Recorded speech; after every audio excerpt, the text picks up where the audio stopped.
Hi, everybody. This is Silvio Canto in Dallas, Texas, on Sunday, December the 15th, and welcome to our commentary.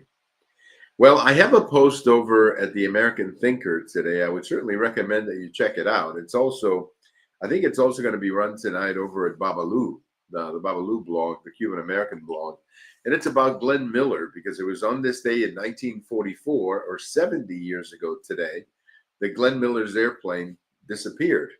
He was flying from England to Paris to host a concert for the troops that had just liberated Paris a couple of months before. And this was supposed to be a Christmas concert, a very festive event. But unfortunately, it ended up being a very serious tragedy.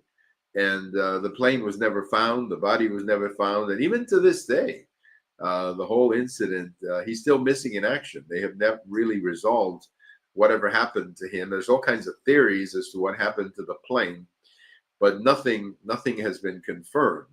But it happened 70 years ago today. It was quite a shock for the troops and quite a shock for the month of December. December 1944 ended up being a very difficult month for American troops in Europe. You know, even though Germany had been practically defeated by now. It took another 4 or 5 months for the eventual war to end in Europe, but pretty much Germany had been defeated by this time. But clearly, December 1944 was a very difficult month because of the disappearance of Glenn Miller, who was obviously a hugely popular performer, and he was also a member of the U.S. Army. And the other thing that happened that month is the Battle of the Bulge, where the Germans threw pretty much everything they had left at the American troops. And it was a very bloody fight that came to be known as the Battle of the Bulge that went on for several days with very heavy casualties for American troops and Allied troops and so on. So those two things characterized the last Christmas of World War II. Again, December 1944 turned out to be a very ugly month for American troops in World War II. Eventually, the troops succeeded in marching into Berlin in April and overthrowing the Nazis. But December 1944 was just a very bloody month for American troops. The Battle of the Bulge. And we're going to be talking a lot more about that war or that battle with our friend Bill Katz, the editor of Urgent Agenda. We'll be talking a little bit more about that battle and the impact that it had on the war. It certainly had an impact on American public opinion because by that time, I think most Americans back here thought the war was over. And then, wow, you have this incredible battle that came to be known as the Battle of the Bulge. So check out our podcast with Bill on Monday. And I would also recommend that you read up a little bit about it. They have some great documentaries over at the History Channel that they show on the Battle of the Bulge. And it's just it's just a great moment in that war, but it was sort of the end. It was sort of the end of the war. The last thing the Germans had, they threw at the American troops in December, but it turned out to be a very bloody December for a lot of American GIs who thought that they were going to get to celebrate Christmas and maybe take it easy in December, but it didn't turn out that way at all. So check out our conversation with Bill Katz. And if you're ever curious about the Battle of the Bulge, as I say, excuse me for a second, I'm battling some very bad cold here. If you're ever curious about the Battle of the Bulge, as I say, they have some great documentaries on the History Channel about this, and it was just one of those moments that nobody was waiting for. Let me say hello to a couple of people checking in. Thank you for checking in. I got a post Saturday from my good friend Alan Wall. Alan, of course, is our friend. We've had him on our video many times to talk about Mexico, and in fact, we're hoping to bring him back soon to talk about Mexico. And he just wrote a post about what is happening in Mexico and how many Mexicans are starting to feel, really starting to resent the illegal immigration problem that they have. Now, their problem is a little bit different because they've got people from all over the world walking through their cities and walking through their country. And many of them are starting to resent this. They feel, in fact, one of the people who was being interviewed even used the word invaded. They feel that Mexico has become sort of like an avenue for people to come into the United States, and it's people who speak different languages and different cultures, and they just have no way of controlling the people flow. So they're starting to resent it a great deal, and you can certainly understand why. I've had conversations with Mexican friends of mine who basically say the same thing. They say, look, we understand, we sympathize with their objectives, we sympathize with them wanting to go to the United States.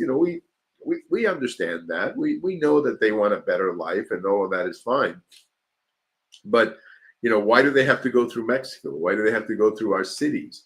Why do they have to congregate around our cities and create some of these problems that they are creating? So it's a fascinating article that Alan Wall wrote. We're going to try to have Alan on an upcoming show, maybe after Christmas, to talk a little bit about this whole thing, because the reality is that Mexicans are starting to resent this people flow through their country. They feel a little bit like, hey, come on, why is everybody going through Mexico? At one time, and if you know anything about Mexico, at one time, the illegal immigration problem was basically Mexicans coming to the United States to work. And most of them just wanted to come over here and work, and that's it. There was nothing really more than that. And for the most part, that's what they did. They came over, they worked, and some went home. Others stayed over here. But it was never in the numbers that we now have. Now we have a situation where the numbers are horrific.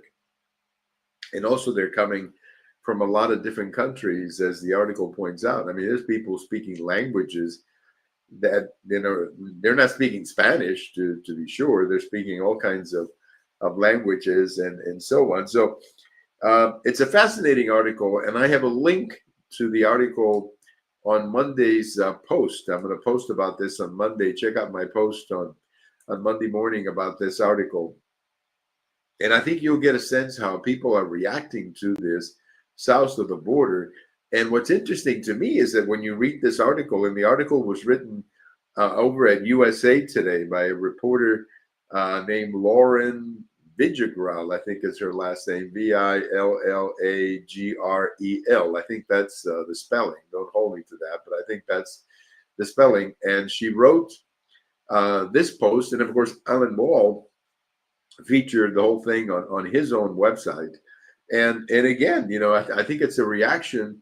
It's the reaction that you would expect from people who feel like their entire world is being invaded by strangers that they have nothing in common with, and that's how they're reacting. They feel like they're being invaded. So check out my post. It'll be out Monday morning, and we'll have a conversation with Alan at some time in the future about this issue as well. Well, a big story today, of course, is this ABC paying President Trump $15 million for defamation. It all stems from a statement that George Stephanopoulos made on the air, saying that Trump had been found liable for rape. And, they sued him, and they said, no, we were not found liable for rape, which of course is true. It also was a civil case. It was not a criminal case. But anyway, so this became a real problem, and ABC decided to settle out of court and say, we'll pay you $15 million just to settle this, and then we'll make a statement on the air, and we'll apologize on the air and get this over with. I think I'm beginning to get the feeling that you're going to see more of this. I'm beginning to get the feeling that you're going to see more of this as more and more people begin to sue some of these networks for saying some of these things. And the one channel that comes to my mind, or the one show that comes to my mind, is The View, where they are constantly having to read legal notes. They'll say something, and then in the next segment, they'll come out and say, read a legal note basically saying, kind of correcting what they just said. And I heard something. I heard something today, and this is just something I read very quickly, so I don't know much about it. So I say this with caution. I don't know much about it, but that Elon Musk is suing Whoopi Goldberg at The View for $80 million because, according to Elon Musk, she's lying about him. Now, again, I don't know if there's any basis for it.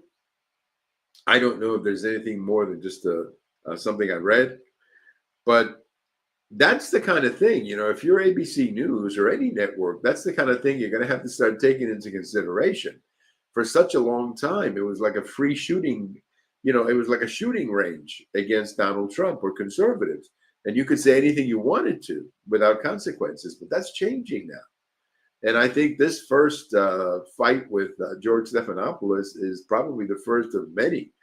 And what you're going to see now is networks really tighten up and say, hey, you can't just say things like this about conservatives anymore. You got to be careful because we're going to get sued and we're going to have to pay out. So I see this as a potential change in how we attack conservatives. And honestly, it's a good thing. It's a good thing because we've been taking too many shots at conservatives on network TV. And just too many things that are being said. And at some point, you've got to say, okay, enough is enough. And if you're going to accuse somebody of rape, well, that's enough is enough. That is a line you should not cross. I mean, it's one thing to say I don't like Trump or I don't like his opinion. I mean, that's fine. That's within your the province of opinions. But when you get into accusing people of rape or whatever, then I think you're potentially putting yourself in liability and the network you work for in liability as well. So I don't know. I just feel that something is changing out there, and this lawsuit with George Stephanopoulos and ABC could very well be the beginning of some of those lawsuits from now on. We'll see. We'll see how it turns out. Have a wonderful Sunday night. This is Silvio Canto in Dallas, and we'll talk to you later. Bye-bye, everybody.